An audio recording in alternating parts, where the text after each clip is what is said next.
All right, and we're going. Hi, and welcome to Coffee Talk Tuesday during the quarantine.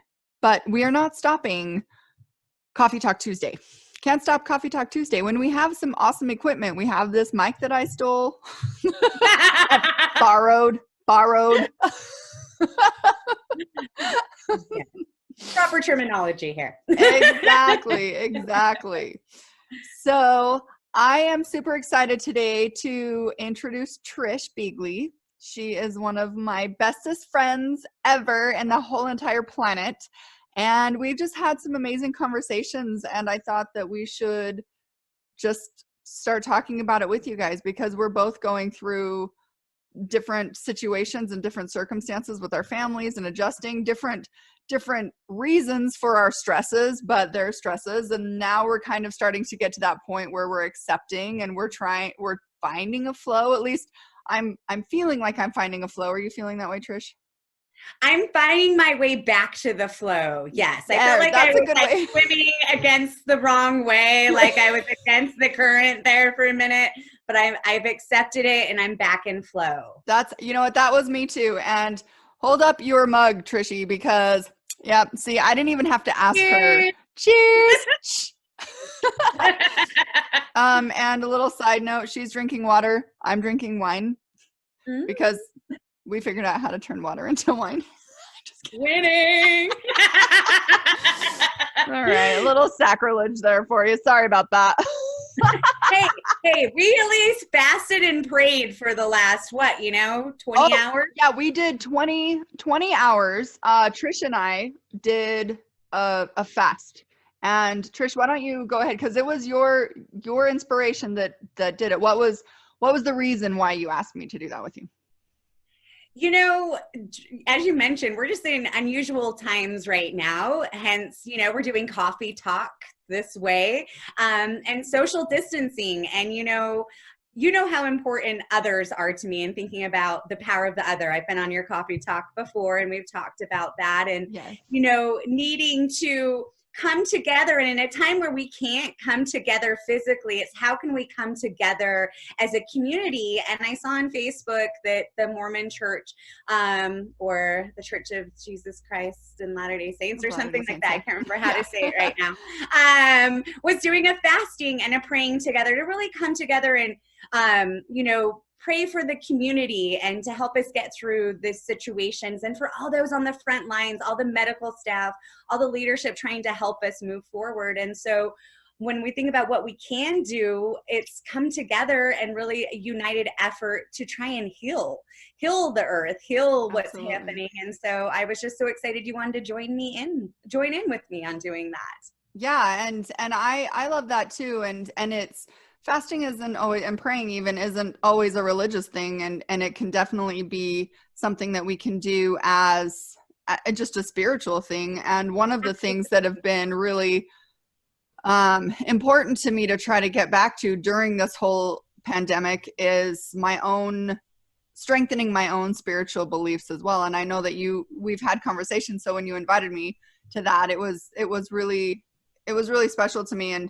And actually my kids and their dad, Dave, joined in for not as long as I did, a little bit longer than them, but they made it to lunch. And I love that. Good job, guys. Yeah, I was really proud of them. And we even did, you and I did a little prayer and opening of the ceremony last night, which was super awesome and powerful. And I appreciate you letting me be vulnerable in that space, because it's not something that I do on a regular basis, and especially in front of people. I've been praying a lot more lately, but not as I usually don't do it in front of people like that. So well, I am just so grateful that you felt secure and open to be that vulnerable with me, because it was so beautiful and it was such an incredible moment. And I felt so connected to you, even though there was such distance separating us, and realizing that we were coming together on that spiritual level.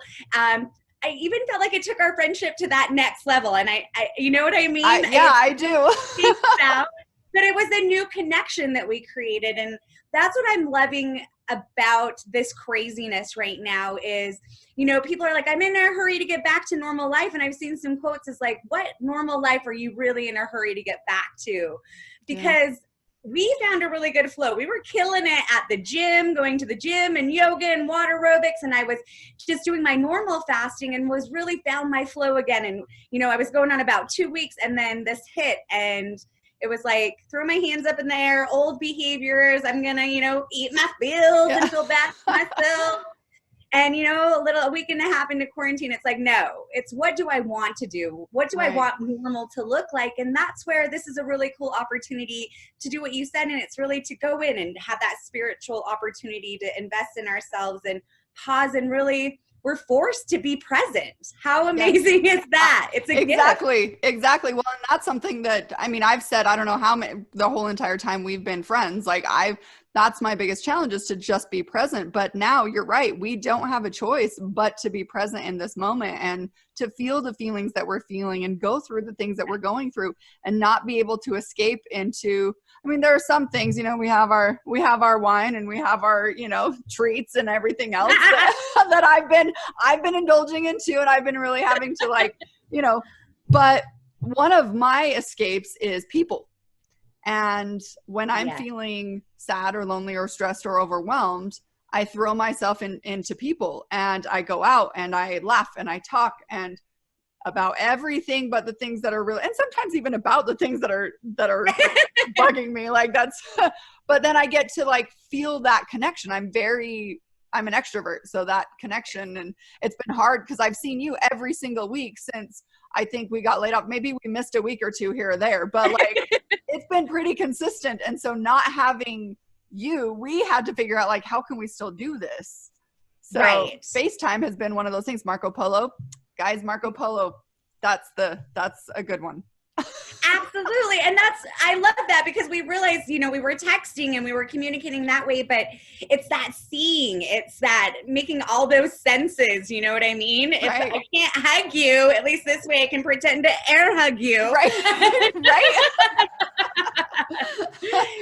And I love it. It's what you can do. And, I think right now it's really easy to slip into that funk because it's also been, my wife pointed out, it's been really cloudy out. We've had the pandemic. We've been dealing with earthquakes, over 400 aftershocks here in Magna. Yeah, and you are close to that. You're in the shaky center. I felt a couple, but I haven't felt them like you. Oh my gosh, this has been one hell of a roller coaster, or heck of a roller coaster ride. Sorry, I don't know if you need to edit that out. And no, you're fine. But seriously, and so it's, knowing that there's so much going on that's outside of our control, it's what can we control? How can we bring that happiness and be present and bring new and exciting moments into the now when we're kind of restricted from going out and doing the normal stuff? I am obsessed with movies. I'm going through a little bit of movies withdrawal because I haven't been able to go to a theater in weeks. Yeah. And that's your therapy. That's what you do for therapy. Right? That is my therapy. That's my escape. You're a social butterfly. You go talk and connect to people. I'm I want to disconnect and go get lost in a movie and not have to think, right? But those aren't our chances. That's not what we had the chance to do right now. So it's really, what can we do? And can I share with you something I did this weekend that I thought please do. Yeah. So I miss the little people in my life because really, I have a bunch of nieces and nephews and I love spending time with them. And it's hard, knowing they're homeschooling right now. They don't get to hang out with friends. I can't hang out with them. And so I thought, I want to bring some sunshine into their world. So we went and bought pre-filled Easter egg kits and wrote them a little note, just telling them how proud we are of them and what smart and great kids they are, and keep doing good for mom and dad with schoolwork, and have them take pictures and videos of you going on an Easter egg hunt and send it to us. And then we doorbell ditched them and dropped it off on all of our nieces and nephews' porches. That's so cute. And so it was so great to get some videos and seeing them having a good time. I miss being able to be with them, but I loved feeling like I was making a difference for them in a moment where they, aren't supposed to go out and play with their friends because they have to keep that social distance. So they're going to connect with their family and have a fun activity. And it was sponsored by their aunties. So yeah.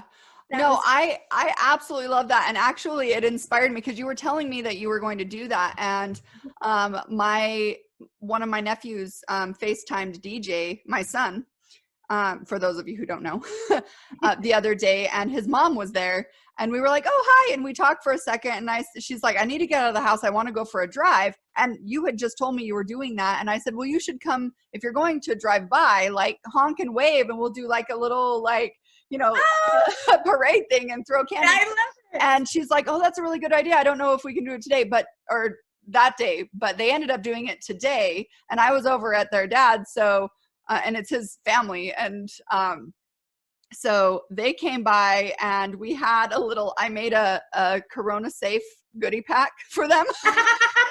That is awesome. I love it. And we put it in a box on the sidewalk, and then they took the treats, and then they put some treats in, and we waved. And then just a little bit ago,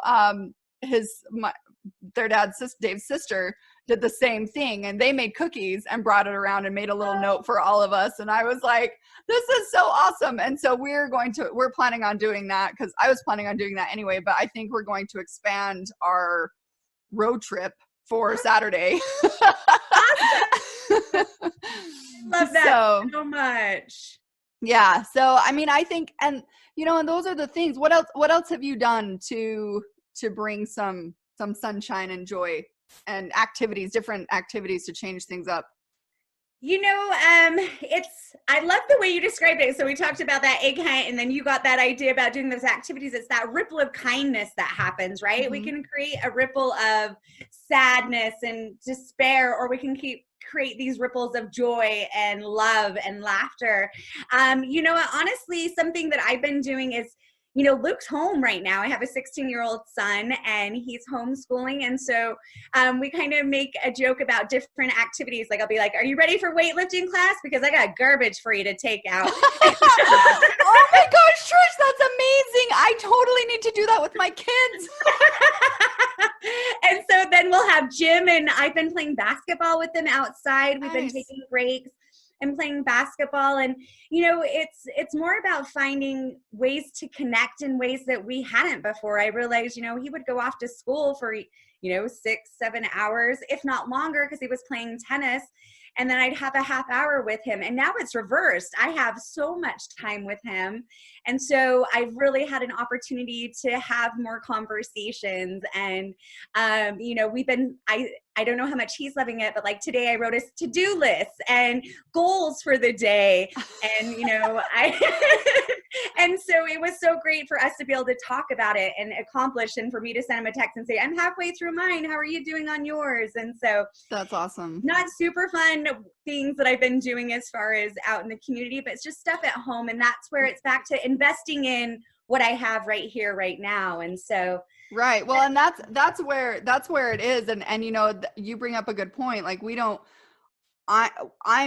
all so busy as parents, and I'm constantly going as well. And there's not much time for my kids. And I had just started a new routine where I would set a timer, and we would have 15 minutes with DJ, 15 minutes with Danny. And that was our time together, because then, you know, they would get home from school and we'd have our little bit of time, and then, you know, their dad would come pick them up, and I would have school, or whatever it was that we were doing. And it was funny, because then when all this started happening, of course I didn't have that anymore. Like it all kind of fell away, and now I'm with them all day long. Like, well, especially DJ. Danny I don't see very often, but all day long I'm with DJ. Right. And Friday he goes, you know, Mom, you haven't played He-Man with me, and we haven't had our special time in weeks. I was like, we've had special time every day for hours. But it's not He-Man time, Mom. He did. He's like, that's school. That doesn't count. Cool. Hello, Mom. I was like, okay, fair enough. And so I played He-Man, and it was like, it's funny how those little things mean so much, and how, like, I got, of course it was snowing and raining, and so I haven't been able to really use them, but I got soccer, the little cones. I got a bunch of those, and he has a soccer ball, and he loves soccer right now, and he can't go play soccer. So I'm going to set him up in the backyard and make like an obstacle course, now that it's hopefully going to stop raining next week, because that's driving me crazy. We go from Right? winter and like seasonal depression to like, yay, it's spring, and then stay in your house, and then rain. And stay happy. Figure out a way to stay happy. Be the joy, Shalise. Right? Like, where's your light, Mom? I don't have any light left. Oh, but I am getting to a point now where I think I had to, because and I think you're like this too. We are people, we're very emotional people. And so we feel all the emotions that are going on with each other, with us, with, everyone else that's around us. And we need to find a way. And sometimes we need to just sit in that and be like, no, I don't want to be happy right now. Right. And I think that's okay too. Absolutely. I hear you. And I think that right now I'm so like focused on, I must be happy, because I feel like everything is doom and gloom. Like today with like the fasting and everything too, I did not watch the news. I didn't want to connect. I tried to limit myself with social media and just anything that was bringing in anything that was going to influence how I felt, because you're right. Right now, I feel like I'm feeling things even more intensified. And so something that I appreciate that you brought to my attention that you did to help get you back in flow was create the morning routine. And I love your idea of writing it on your mirror. I wrote mine in a notebook and just have it in front of me. And I've had a chance to, meditate or do yoga with my wife or my grandma in the morning and kind of set my day. But then also realizing what you said, it is okay to just feel it and realize I don't feel happy right now, but I know that I also don't want to sit in the yuckiness. I want to move through it. Right. You know what I mean? And that's something that I know that has helped me too, and that we've talked about before. But even when I don't want to do those things, and I've had a coach, and having a coach, we just had our last session this week, but having that life coach and that personal coach with me, not exercise coach, but personal life coach with me through this, has also, the timing was so beautiful, because even though there were things that she would say or that we would talk about that I'm like, yeah, I know this, but I don't want to do it right now. I know it, but I wanted to play. But it's also just sometimes showing up for yourself. And even if you don't feel like doing it, if you do it, eventually you'll like it. It will become part of who you are. And I hate that, fake it till you make it. I don't say that very often. And I heard this years ago, but fake it till you become it. Yes. Or just go through it until you are it. I just made that up. Ooh. Is that good? Write that down. I like Somebody that write that down out there. Write it. Typing. Wait, we're recording this. Oh, okay, we're safe. Because there's a lot of things, and sometimes we have to do things for us that are painful, that, disconnecting from some of those people that are causing us, our energy to be more intense. And sometimes disconnecting from them makes it hard, and sometimes it makes it easier, and sometimes it's both. And we don't know until we start doing it and giving ourselves that love and saying, okay, what is it that I need right now for me? Absolutely. And that's where it goes back to, is we got to get back to us. I think that we, as feelers and emotional creatures and doers and healers, it's always investing in others. And so this is that chance to really go within and to find that spot where you can sit with yourself and be okay with yourself. And it is okay if you need to create that distance. And that's something I've had a hard time with, because I feel guilty if I say I need me time. Like, I want to go and run away right now because I need some time for me. It took me I'm 40 years old to be okay with saying I need me time. I realize I'm a better person if I can have some time for me and realize, what do I own? Because I don't want to place blame on other people that it's their energy that's throwing me off. It's what is triggering within me that I need to heal so I can be around these people. Maybe I need to limit my exposure, but what is it about me that is being triggered by that situation or that environment, and go within and fix that. Right. Because honestly, like, even if there are triggers, and actually Dave and I were just talking today about how great it's been to come to, because I mean, for viewers, if you don't know, my ex-husband, Dave, we were together for 13 years and married for like 3 of them. But we have 2 kids together. He was like a dad to my son when, his dad wasn't around. And we had a falling out, but we knew that we had to get back to a place. And it's been 4 years now since all of this has happened. And it's taken us this long, but and it hasn't been always healthy, but it hasn't always been bad either. And we've gotten to that point where we understand we had to go and heal things about ourselves so we can get to this place where we could be friends. And we're going to talk about this on one of the shows because I think this is really important. But it's been cool to be able to have both of our places to go to, because we can come together, we can be a family with the kids. And then when we get sick of each other, I can go home. I love that. And I'm not, and I'm not worried about like pissing him off or he's not worried about pissing me off. We're like, okay, if we get to this, it's like we're actually figuring out how to become friends. And that's what I love. Yes, I love that you are both mature enough and have healed enough to be able to come together for the kids and be that family unit. And then it allows you that freedom to be like, okay, and I'm going to do me. Tag, you're it.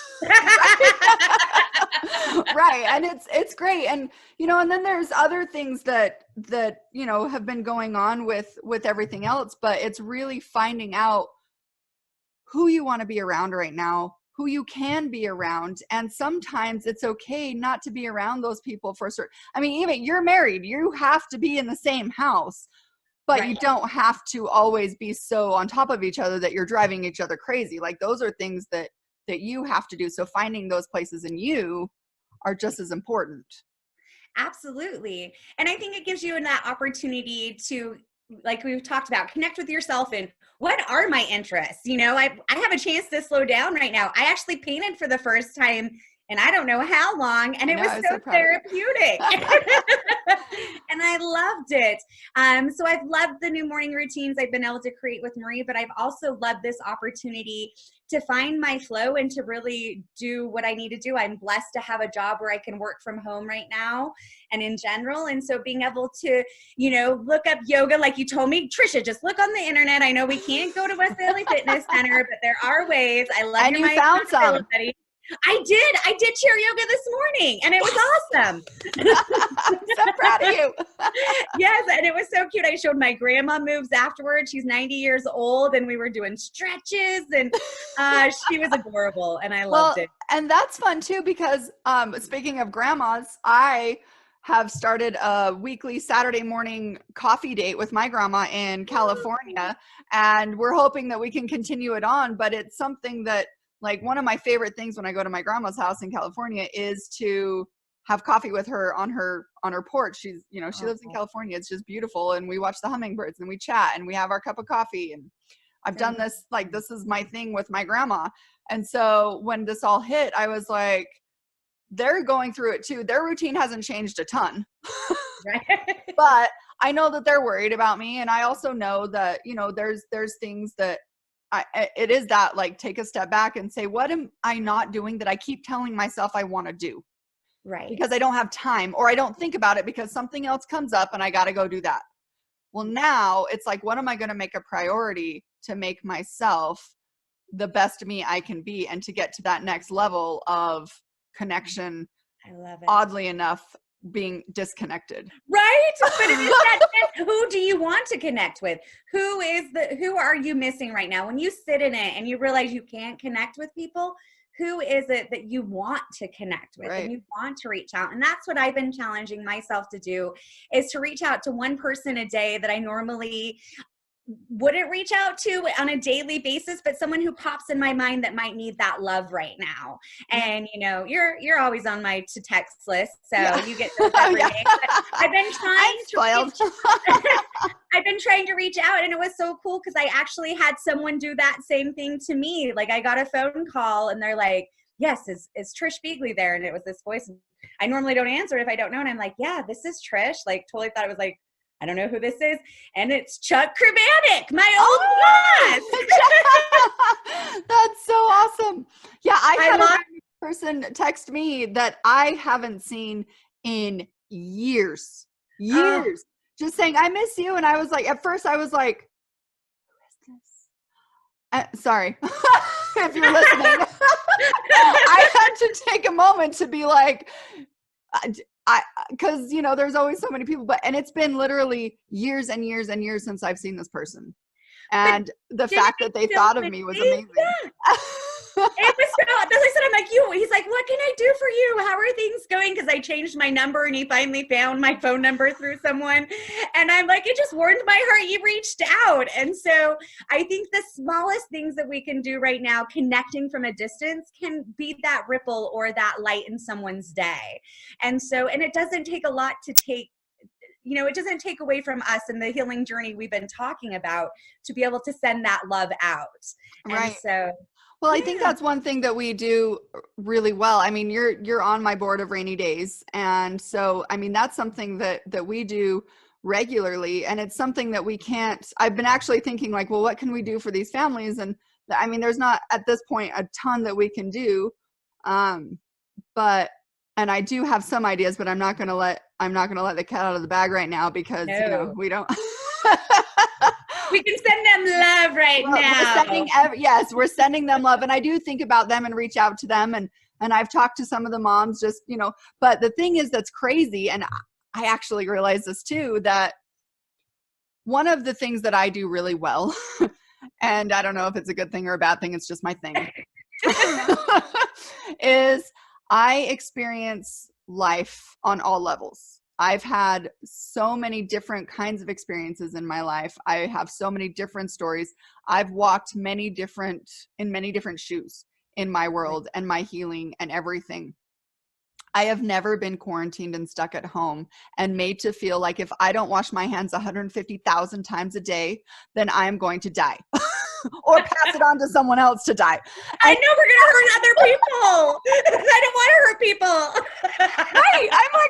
I'm not. So, and like, I've never been, but I realize, and I've gone to visit our families that have, you know, the kids and everything. And I'm always super cautious with them. And I'm, you know, but I get to go, I get to visit, and then I leave.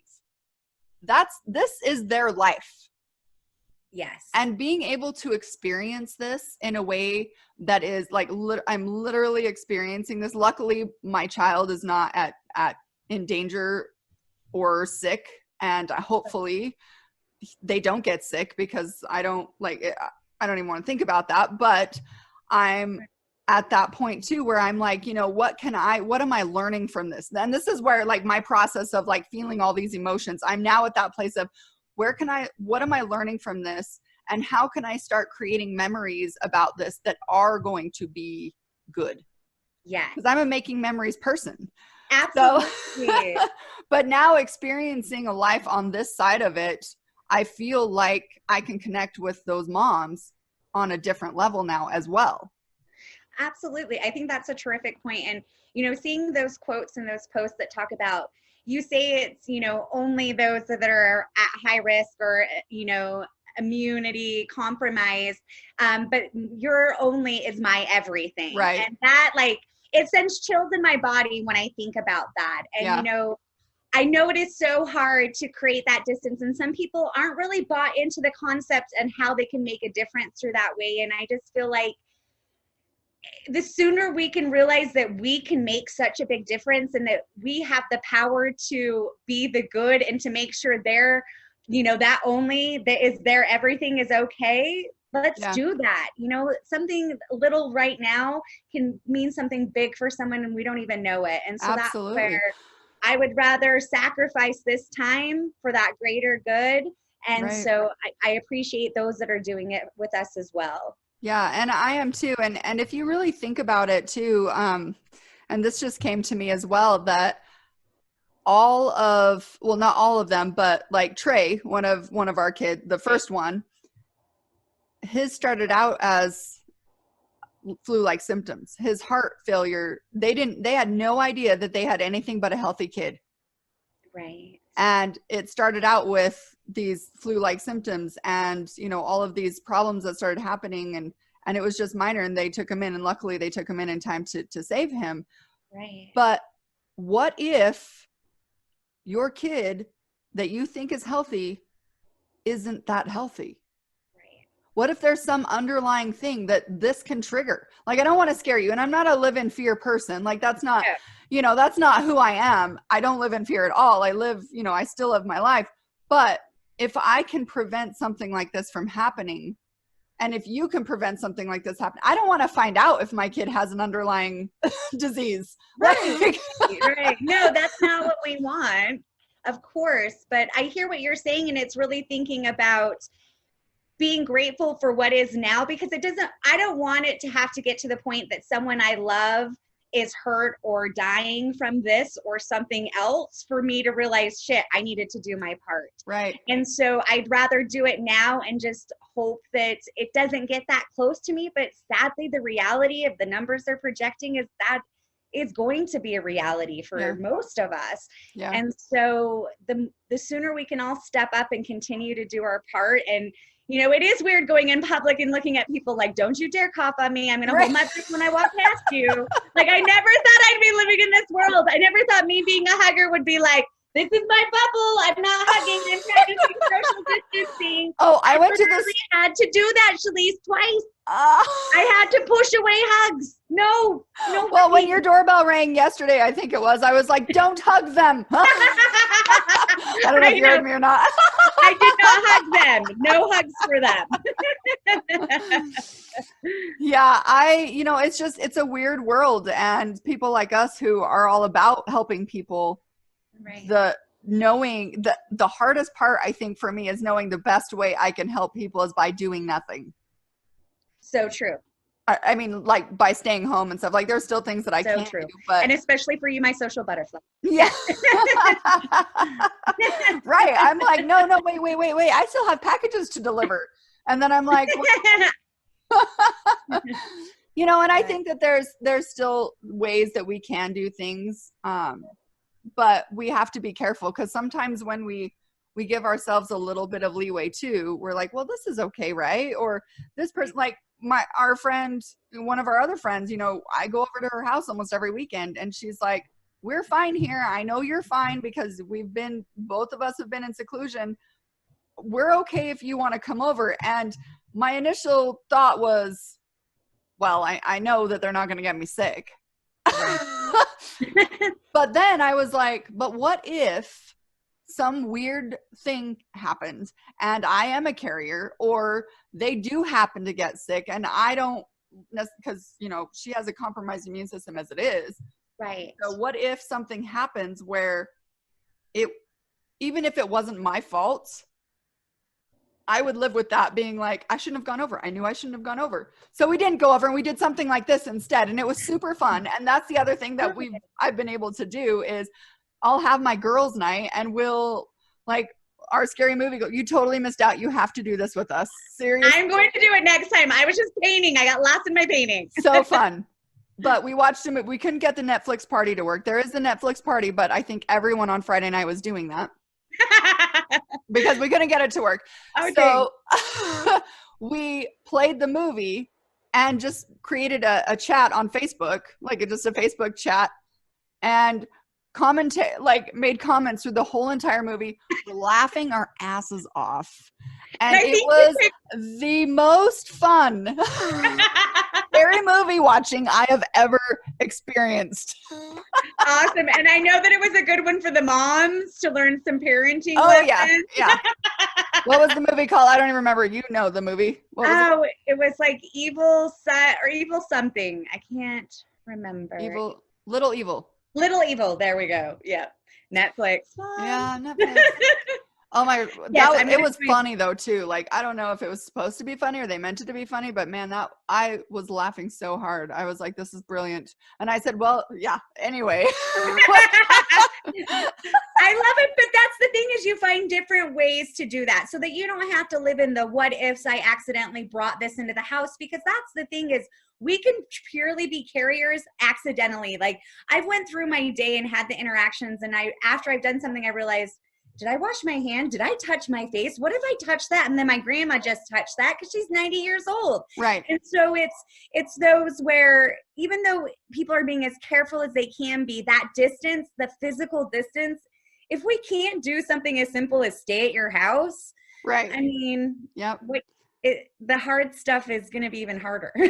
Well, and you know what's great too is that I have been collecting all these bottles, my wine bottles, my alcohol liquor bottles, whatever. I have 2 boxes filled of them. Oh. And remember that Christmas where I decorated all those bottles? I still have my reindeer. I love it. I had so much fun doing it, and I love painting, and I've been collecting these because I actually want to start selling them on Etsy because I was looking them up and they're like good, you can sell them for pretty good deals, and get some money. And I'm like, it would be so fun to just set up a little paint station because I love painting, and I haven't done it because it's just like taking everything out and then putting everything back and cleaning it all up. If I just put it out there, then the kids could have stuff. And I love the idea of decorating rocks. Yes. And there's so many awesome rocks. My uncle started painting rocks, and I don't know if you saw on the Coffee Talk feed on Facebook, our group, but my uncle posted some pictures, and another person did too. But he's obviously an amazing artist and has been doing eyeballs, looking out like dragon eyes. And I was like, those are amazing. I'll never be that good, but it inspired me. I'm going to have to check that out. Shout out to Uncle Mikey. Go Mikey. See, and I just touched my nose. Now I got to go wash my hand. I'm so hyper aware. I had an itch, so I'm not going to touch anybody, I promise. I'm going to bleach my doorknobs and everything. I know that's one of the chores on my kids' chore list is bleaching doorknobs. Good. I'm glad I'm not the only mom doing that. Yeah, no, they should be doing it anyway. I was really good at doing that when like the kids were babies and stuff, but then you just don't think about it. And yes. And I have an 8-year-old son. Well, you have a 16-year-old son, so I'm not sure which one of them is worse. Yeah, I don't know. Boys are dirty. You might be winning. Boys are dirty. Dirty birds. Oh gosh, Trish. Well, I just love you so much, and I'm so glad that you're here with me and took the time to record this with me today. And it's just I am so grateful that I have you to get through this with.